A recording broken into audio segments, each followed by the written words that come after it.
The USS Vanguard floated through the Orion Nebula. Clouds of purple and blue gas swirled around the ship. Stars sparkled like diamonds in the dark space. Captain Jack Morrison sat in his command chair on the bridge. He watched the view screen with calm eyes. "Captain, I'm picking up something strange on the sensors," said Lieutenant Amy Torres. She frowned at her console. "It's not natural." Jack leaned forward. "What kind of strange, Lieutenant?" "Multiple energy signatures. They're artificial. And they're moving toward us." Amy's fingers danced over her controls. "Sir, we have 12 ships approaching from different directions." The bridge crew tensed. Jack stood up slowly. "Battle stations, but don't power weapons yet. Let's see what they want." Red lights flashed. Alarms beeped softly. The crew moved to their posts with practiced skill. "Ships dropping out of hyperspace," Amy reported. They're huge, Captain." The view screen flickered. 12 alien ships appeared around the Vanguard. Each ship was different. Some looked like giant crystals. Others resembled metal squids or floating cities. The smallest was twice the size of the human vessel. "We're being scanned," said the science officer. "Very advanced technology. They're reading everything about our ship." Jack nodded. "Open a channel. All frequencies." "Channel open, sir. This is Captain Jack Morrison of the USS Vanguard. We are on a peaceful exploration mission. Please identify yourselves." The screen changed. An alien face appeared. It had gray skin, 4 eyes, and no visible mouth. When it spoke, the voice came from a translator device. "I am Admiral Kextar of the Sci-Fi Coalition. You are in restricted space. Your species has been classified as potentially dangerous. You will surrender your vessel immediately." Jack raised an eyebrow. "I don't think so, Admiral. We haven't done anything wrong. We're just passing through." "That is irrelevant. Humans are a primitive warlike species. Our council has decided you must be contained before you become a threat to civilized worlds." "Civilized?" Jack kept his voice steady. "We come in peace. We've done nothing to harm you or anyone else. Your history says otherwise. We have studied your world. Constant warfare, weapons that could destroy planets, a species that kills its own kind. You cannot be trusted with spaceflight technology," Amy whispered to Jack. "Their weapons are powering up, sir." Jack's jaw tightened. "Admiral Kextar, we don't want to fight, but we won't surrender. We have the right to travel freely." "Rights are earned, human. You have earned only suspicion and fear." Kextar's 4 eyes blinked in sequence. "This is your final warning. Lower your shields and prepare to be boarded." "I can't do that." Jack returned to his command chair. "My duty is to protect my ship and crew." "Then you have chosen poorly." The screen went dark.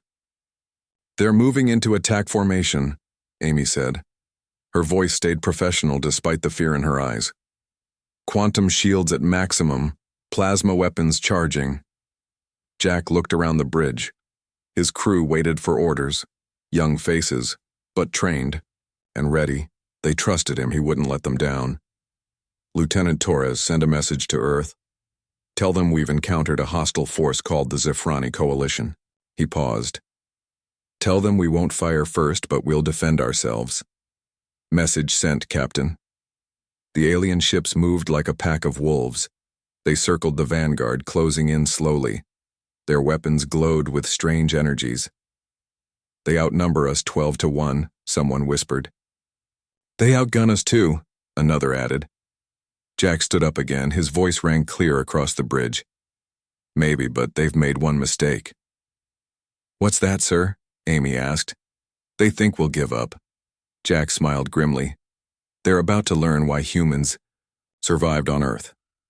Sometimes the underdog has the sharpest teeth." The first alien ship fired. The battle for humanity's place in the galaxy had begun. Plasma bolts streaked through space. The Vanguard rolled hard to the right. The shots missed by meters. Captain Jack Morrison gripped his armrests as the ship shook. "Return fire," he ordered. The human weapons seemed tiny compared to the alien arsenal. Blue laser beams and simple missiles launched from the Vanguard. They struck the lead alien ship's shields. The impacts looked like raindrops on glass. "No damage to their shields," reported the weapons officer. "Our weapons aren't strong enough." Commander Steve Parker studied his tactical display. "Captain, they're moving in a pattern. It's like a net closing around us." "I see it." Jack watched the alien ships spread out. They wanted to trap the Vanguard in crossfire. "Amy, what's their shield frequency?" "Scanning now." Amy's fingers flew over her console. "It's complex, multi-layered quantum fields. Our computers can't break the code." Another barrage hit the Vanguard. This time the shields buckled. Sparks flew from damaged panels. "Hull breach on Deck 7, someone shouted. Dr. Linda Martinez worked at the science station. "Captain, their technology is beyond us, but I noticed something strange." "What is it, Doctor?" "They're being very careful, too careful. They could destroy us instantly, but they're holding back." Jack thought fast. The aliens wanted them alive. They feared humans, but also wanted to study them. That gave him an idea. "Steve, what happened in ancient Earth battles when armies met superior forces?" Steve's eyes lit up. "They used unconventional tactics, surprise attacks, terrain advantages, anything to even the odds." "Exactly." Jack turned to the helm. "Prepare for ramming speed." The bridge went silent. Everyone stared at the captain. "Sir?" the helmsman asked. "You heard me. Plot a course. Straight at their command ship. Maximum thrust." Admiral Kekstar watched from his flagship. The human ship suddenly accelerated toward him. His 4 eyes widened in disbelief. "What are they doing?" asked his second-in-command. "They're going to ram us." "Impossible. No civilized species would use their own ship as a weapon." "Should we destroy them?" Kekstar hesitated. The Council wanted humans captured, not killed. But this was insane. No rational being would sacrifice their ship like this. Evasive maneuvers, move the fleet. The massive alien ships began to turn, but they moved slowly like whales in water. The Vanguard shot forward like a bullet. On the human bridge, everyone braced for impact. But at the last second, Jack shouted, "Now, hard to starboard, fire everything!" The Vanguard veered right. Its weapons fired point blank into the flagship's shields. At such close range, even weak human weapons had effect. The shields flickered. "Their shields are down to 80%, Amy reported. The aliens fired back. Plasma bolts slammed into the Vanguard. The ship spun wildly. Gravity failed for a moment. The crew floated, then crashed back to the deck. Damage report. Engines at half power, weapons array damaged, but we're still in the fight. Jack wiped blood from a cut on his forehead. Again, pick a new target. The Zafrani fleet reformed.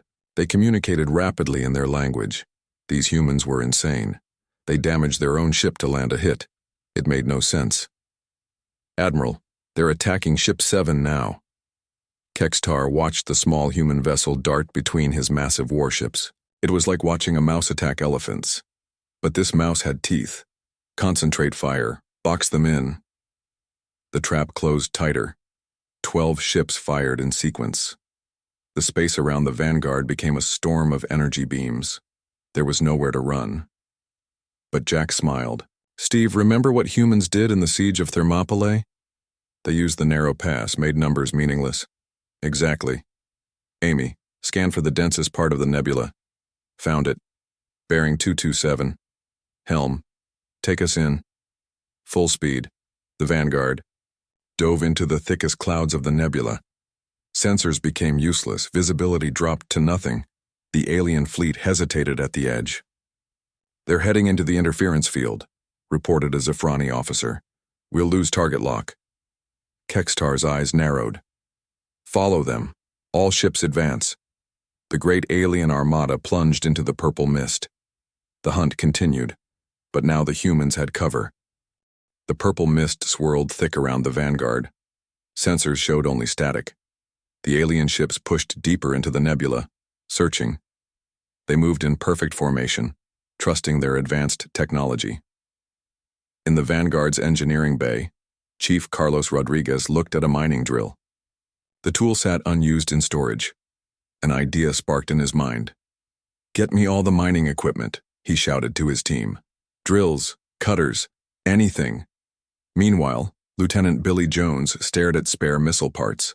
The weapons were damaged, but the explosives still worked. He grabbed a welding torch. "What are you doing?"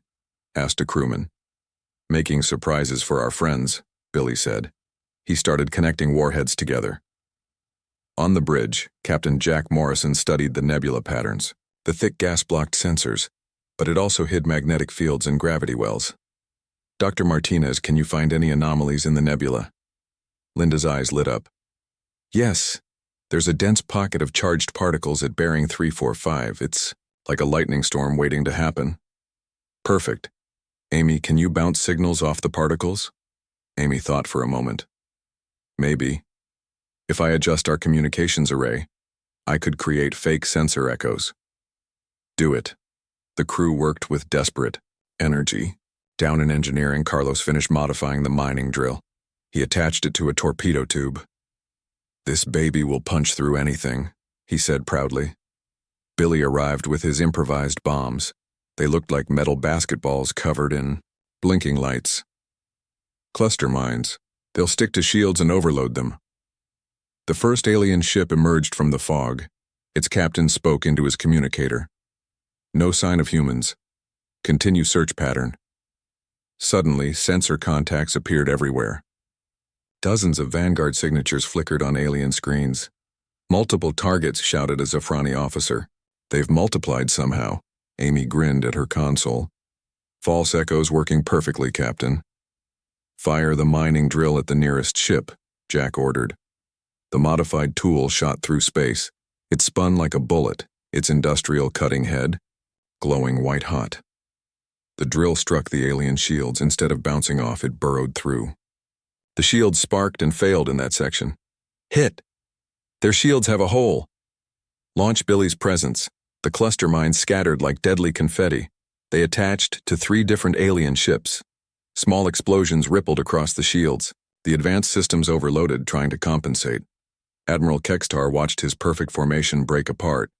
Ships fired wildly at false targets. The humans were everywhere and nowhere. "This is impossible," he said. "They're using primitive mining tools as weapons. Who thinks like this?" His science officer studied the readings. "Admiral, they're not following any known combat doctrine. They're improvising." Inside the nebula storm, the Vanguard struck again. Carlos had rigged coolant pipes as freezing weapons. Super cold liquid nitrogen sprayed across an alien ship's sensors, blinding it instantly. "Their ship is ice blind. Hit them now." Regular missiles followed the nitrogen spray. Without sensors, the aliens couldn't target them. Explosions rippled across the hull. "Minor damage to Ship 9, Amy reported. The aliens regrouped. They stopped chasing shadows and formed a defensive circle. Kextar's voice echoed across the fleet. "Ignore the false readings. Use thermal sensors only. Find their heat signature." But Jack was ready. "Emergency. Coolant dump. All sections." The Vanguard vented its coolant into space. The ship's heat signature vanished. It became a ghost in the nebula. Now blind themselves, the crew navigated by memory and instinct. They'd mapped the particle storm earlier. The aliens hadn't. "Guide us to the storm, Linda." The science officer called out directions. The dark ship slipped through the mist like a submarine in deep water. Behind them, the aliens followed. Their thermal sensors found nothing. Frustration grew in the fleet. How could primitive humans disappear completely? "There!" An alien gunner spotted movement. He fired. The plasma bolt hit the charged particles Linda had found. Lightning exploded through the nebula. Energy arced between alien ships. Shields overloaded. Systems shorted out. 3 ships disabled. Amy cheered. The humans had turned the nebula itself into a weapon. The advanced aliens never imagined fighting this way.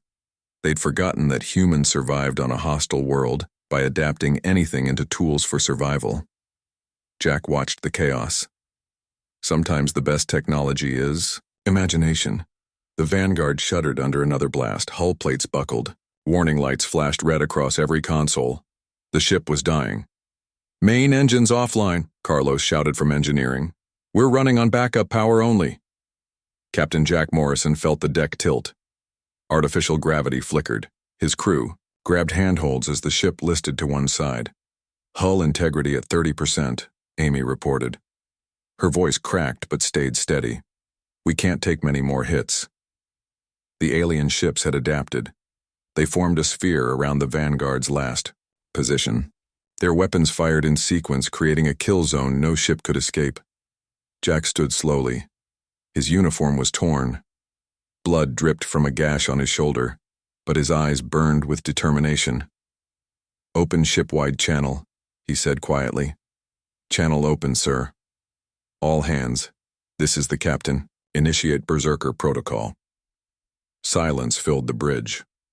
The crew exchanged glances. They knew what this meant. The Berserker protocol was humanity's last resort. Neural implants connected human brains to ship systems. These implants had safety limits to prevent overload. The protocol removed those limits, sir. Dr. Martinez stepped forward. Without safety limits, the neural strain could cause permanent damage. Or worse. I know. Jack moved to his chair. But we're out of options. Anyone who wants to opt out, speak now. No one moved. No one spoke. Do it. Across the ship, crew members touched panels on their necks. The neural implants glowed brighter. Safety protocols disengaged. Human minds merged deeper with ship systems. Pilot Kate Murphy gasped as her perception exploded. She felt every inch of the Vanguard. The ship became her body. Its sensors became her eyes. Time seemed to slow. Gunner Dan White's targeting system merged with his vision. He saw firing solutions before the computer calculated them. His hands moved faster than conscious thought. Neural link at maximum, Amy announced. Her own implant burned hot. Reaction times increased 300%. Admiral Kekstar watched, the crippled human ship on his screens. Victory was certain. The primitive vessel could barely move. Prepare boarding pods, he ordered. Capture them alive for study. Then the Vanguard moved. Kate Murphy flew the damaged ship like it weighed nothing. The vessel spun, rolled, and twisted through space. Movements that should have torn it apart. Maneuvers no computer would suggest. Impossible. A Zafrani officer shouted. Those G-forces would kill them. Dan White's weapons fired with inhuman precision. Damaged guns that shouldn't work found gaps in alien shields. Every shot hit exactly where it would cause maximum damage. How are they targeting us? Kekster demanded. Our shields are rotating randomly. His science officer checked the readings twice. Admiral, their reaction time it's beyond biological limits. They're predicting our moves before we make them. On the Vanguard, the crew pushed harder. Their vision blurred. Nosebleeds started. Neural implants burned against their skin. But they didn't stop. Billy Jones manned 3 weapon stations at once. His consciousness split between them. He fired patterns that confused alien targeting computers. Carlos Rodriguez ran through engineering at impossible speed. He repaired systems by instinct, knowing what would fail before it happened. His hands moved in a blur. They're not human anymore, an alien captain screamed. There's something else. The Vanguard danced between plasma bolts. It struck like a cobra, then vanished into the nebula. Each attack came from an unexpected angle. Each escape defied physics. Steve Parker coordinated the chaos. His enhanced mind processed battle data faster than any computer. He saw patterns in the alien fleet. Weaknesses they didn't know they had. Kate, dive between ships 4 and 7. Dan, target the gap. Billy, overload torpedo 3. They moved as one mind. The ship responded to thoughts, not commands. The boundaries between human and machine dissolved. Kekstar watched his perfect fleet stumble. 12 ships against 1. Superior technology against primitive systems. But the humans had found another advantage. They'd become something the Zafrani never imagined. Warriors who sacrificed their own limits. Fighters who chose damage over defeat. A species that would burn their own minds to protect their ship. What are they? Kekstar whispered. His answer came as another alien ship reported shield failure. The humans had evolved again. Not over millennia, but in minutes. They'd become living weapons. The Vanguard burned through space like a wounded eagle. Its crew pushed beyond human limits, but even superhuman reflexes couldn't change physics. The ship was dying. Then Amy Torres heard something impossible. "Captain, I'm picking up jump signatures. 2 ships incoming." Jack forced his burning mind to focus. "Zephrani reinforcements?" "No, sir. They're human." 2 flashes lit the nebula. The USS Defiant and USS Phoenix burst from hyperspace. Their weapons were already hot, their crews ready for war. "This is Admiral John Carter," a voice crackled over comms. "Vanguard, we received your message. The cavalry has arrived." On the alien flagship, Kextar's eyes widened. "More humans? Scan those ships." "They're military vessels, Admiral. Heavy cruisers. Their weapons are significant." John Carter studied the battlefield. His experienced eyes saw everything. The Vanguard's desperate dance, the alien formation, the nebula's hidden dangers. "Phoenix, Defiant, form up on me. Attack pattern Wolfpack." Commander Lisa Brown of the Phoenix smiled grimly. "Copy that, Admiral. Good hunting." The 3 human ships moved together, but not in formation. They spread out like predators circling prey. Each ship watched the others. Silent communication passed between them. "What are they doing?" asked a Zephrani captain. "Their formation makes no sense." Kextar studied the display. The human ships seemed random. No geometric pattern, no computer logic. Just 3 ships moving like animals. Then they struck. The Defiant fired first. Its heavy guns targeted Ship 3's engines. As the alien turned to respond, the Phoenix hit its flank. When it spun to face the new threat, the Vanguard struck from below. "They're coordinating without communications," Kextar's science officer reported. "How?" "The humans moved like wolves. Ancient instincts guided them. Thousands of years of pack hunting coded in their DNA. They didn't need words. Body language translated through ship movements." Kate Murphy felt it first. Despite her damaged ship, she sensed where the others would go. The Phoenix would feint left. The Defiant would strike right. She knew without being told. "It's like flying with my sisters," she whispered. The alien fleet tried to adapt. They calculated firing solutions, predicted movement patterns, used their superior technology. But the humans didn't follow patterns, they followed instincts. The Defiant drew fire from 4 ships. Admiral Carter's crew endured the barrage, shields flaring. The Phoenix used the distraction. It slipped behind Ship 7, targeting weak points the Vanguard had revealed earlier. "Critical damage to Ship 7, Amy reported. "Their main power is failing." The wounded alien vessel tried to retreat, but the human pack sensed weakness. All 3 ships converged. Weapons fired in perfect sequence, not synchronized by computers but by predator instinct. Ship 7 exploded. The first kill. Impossible. Kextar slammed his appendage on his command console. 3 primitive ships against our fleet. But the humans weren't done. They scattered, before the aliens could target them, then regrouped from new angles. Always moving, always hunting. Commander Lisa Brown pushed her neural implant harder. The Phoenix responded to her thoughts. She felt her fellow captains like packmates. Their intentions clear without words. "Admiral's going for Ship 2. I'll drive it toward him," she muttered. The Phoenix fired across Ship 2's bow, not to damage but to herd. The alien vessel turned away from the threat, straight into the Defiant's guns. Pack tactics, Jack realized. "We're using pack tactics, Doctor," Martinez watched in fascination. Despite her pain from the neural link, her scientific mind marveled. They're communicating through micro-movements, ship positioning as body language. It's evolution in action. The Zephrani fleet broke formation. Their perfect geometry crumbled. Each ship fought alone, trying to track 3 unpredictable enemies. Reform. "Maintain discipline," Kextar ordered. But discipline meant nothing against instinct. The humans smelled fear. They pressed harder. 3 ships became 30 in the aliens' confused sensors. The pack seemed everywhere. Billy Jones laughed through his nosebleed. This is how humans always fought. Together. The alien numerical advantage became meaningless. In the tight nebula space, only a few ships could fire without hitting each other. The humans used this. They dove between larger vessels, forcing friendly fire. Ship 9 just hit Ship 6, someone reported. The pack had turned the aliens against themselves. Superior technology couldn't match primitive cunning. The humans weren't just warriors. They were persistence hunters. The Phoenix shuddered under heavy fire. Shields flickered and died.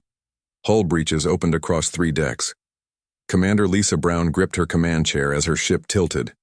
Shields down. Main engines at 20%, her engineer reported. The Zephrani had learned. They focused fire on the smallest threats first. The Phoenix, already damaged from the battle, made an easy target. Admiral Carter, Lisa opened a channel. The Phoenix is crippled. We're losing. Altitude control. On the Defiant, John Carter saw the situation. The Phoenix drifted toward the alien flagship. Kextar's massive vessel turned its main guns on the helpless human ship. Phoenix, get out of there, Carter ordered. Lisa looked at her tactical display. The alien flagship's shields glowed strong. Its position blocked the human attack routes. As long as it stood, the battle would grind on. Negative, Admiral, I have a better idea. She turned to her crew. Young faces stared back, some bleeding from neural strain, all exhausted, but none showed fear. You all know what I'm thinking, Lisa said quietly. Her weapons officer nodded. The flagship's shields are too strong for normal weapons. But not for us, the helmsman added. Not if we hit them at full ramming speed. Lisa smiled. Anyone want to leave? Escape pods are still functional. No one moved. The bridge crew straightened in their seats. Engineers below decks reported ready. The entire ship held its breath. All hands, this is the commander. Prepare for ramming speed. On the Vanguard, Jack Morrison watched the Phoenix turn. Its damaged engines flared. The ship pointed straight at Kextar's flagship. They're not.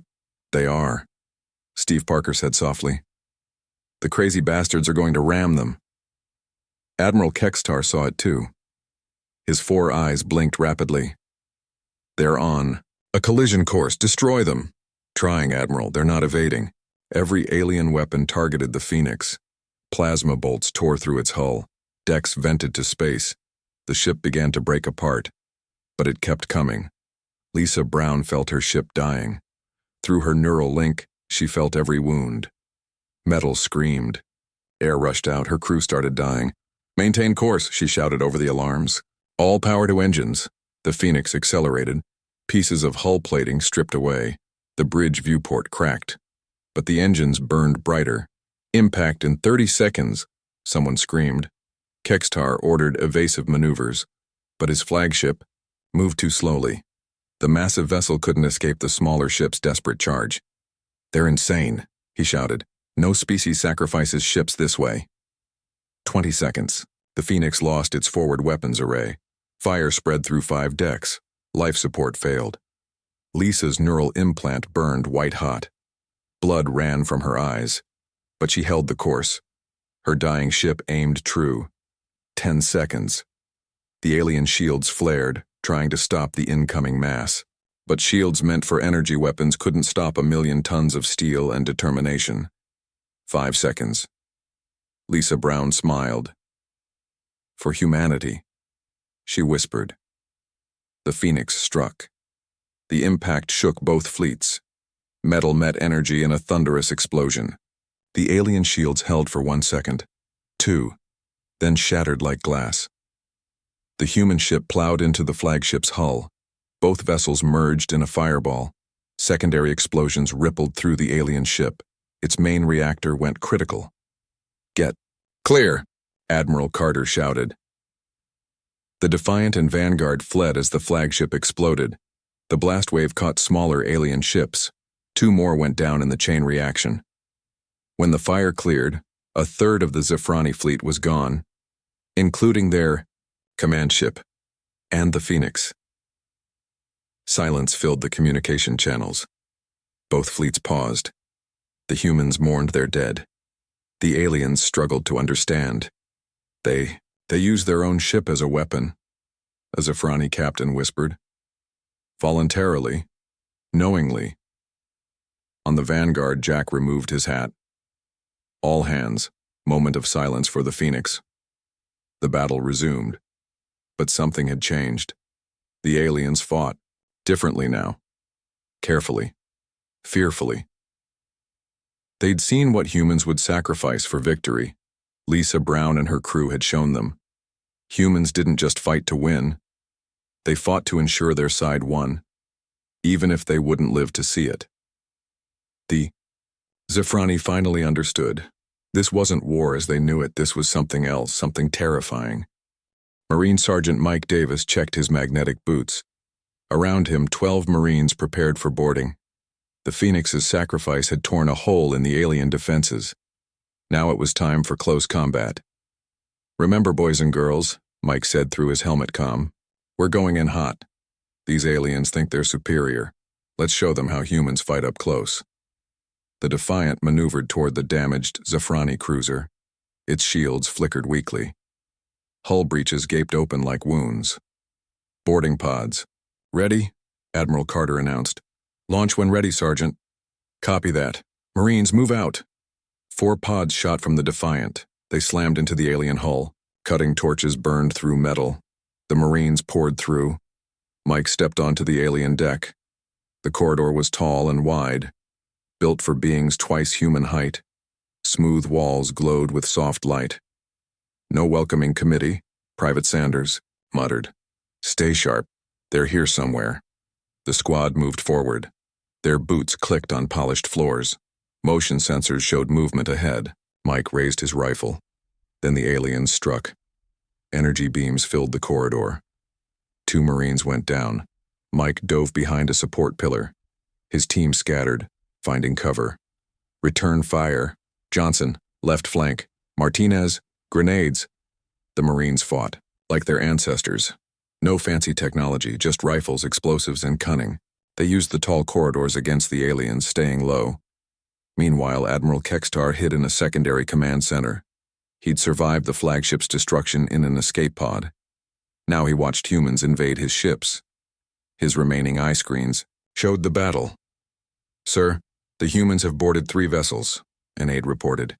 Send security teams. Stop them. We're trying, Admiral. But they fight. Strangely, on the security feed, Kextar saw Mike's squad in action. They used furniture as shields. Threw improvised explosives made from ship components. 1 Marine used a fire extinguisher to blind alien troops. They're not following combat protocols, Kextar said. They're making up tactics as they go. Mike led his squad deeper into the ship. They reached a data center. Alien computers lined the walls. Scripts in strange languages scrolled across screens. Doc, get in here, Mike called. The squad's tech specialist ran forward. She plugged a human interface into the alien system. Data flowed across her screen. Sergeant, you need to see this. Mike looked over her shoulder. The screen showed historical records, images of Earth from centuries ago. Wars, plagues, natural disasters, and humans surviving them all. They've been watching us, he said. More data appeared. The Zafrani had studied dozens of species. Most achieved space travel after centuries of peace. They'd evolved past violence. Humans were different. Look at this, Doc pointed. They classified us as a warrior anomaly, a species that kept its violent traits while advancing technology. In his command center, Kextar accessed the same files. He scrolled through human history. The endless wars should have destroyed them. Instead, each conflict made humans stronger, more adaptive. Computer, he said. Show evolutionary comparison. The screen displayed DNA patterns. Most species lost aggression genes during development. Humans kept theirs, enhanced them, combined them with intelligence. By the void, Kextar whispered. They're not primitive. They're perfectly evolved predators who learned to build starships. Back, on the boarded ship, Mike's squad fought to the bridge. They used everything as weapons. Cable whips, chemical sprays, even furniture. The disciplined aliens couldn't adapt to such chaos. The bridge doors exploded inward. Marines poured through. The alien crew surrendered, overwhelmed by human ferocity. Mike looked at the captain's console. More historical data flowed past. Earth's history of extinction events, ice ages, plagues, meteor impacts, and humans surviving everything. "Sergeant," Doc said quietly, "according to this, we're the only species that evolved through constant warfare. Others found peace. We found victory." In his hideout, Kextar had reached the same conclusion. The Zafrani coalition had made a terrible mistake. They'd tried to contain a species shaped by 4 billion years of competition, a species that turned every challenge into strength. "Admiral," his aide said, "what are your orders?" Kextar closed all 4 eyes.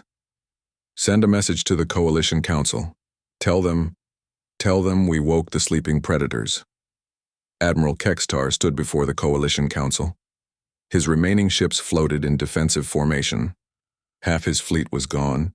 The survivors bore scars from human weapons. "Order immediate retreat," he said to his remaining captains.